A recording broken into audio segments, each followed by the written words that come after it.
Why does Islam allow a man to marry multiple women? Let's clear the air. Before Islam, men could marry as many women as they wanted, even 10 or more. Women had no rights, no protection. Marriage was about power, greed, and control. Islam came to correct this, to give women rights and men responsibilities. Okay, but why did Islam still allow polygyny at all? Because at the time, society was in crisis. Men were dying in wars, leaving behind widows and orphans. Without protection, these women and children would be vulnerable.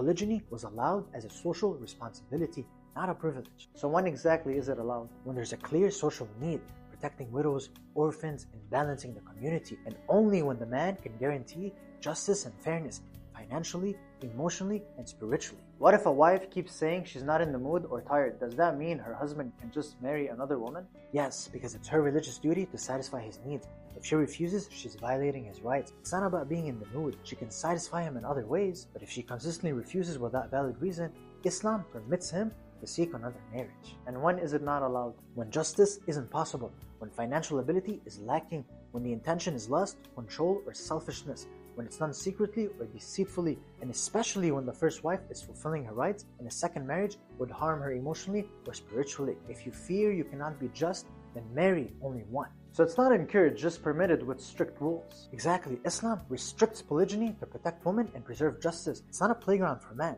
It's a responsibility with weight. But today, some men use it for ego, for lust. That's sin. Islam's rule was set in a time of crisis for protection, not pleasure.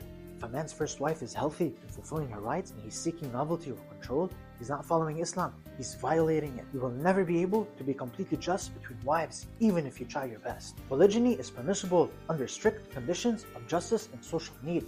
But if you can't meet those conditions, if your heart is chasing ego, lust, or power, then the Quran says, marry only one. That's not a suggestion, that's a command.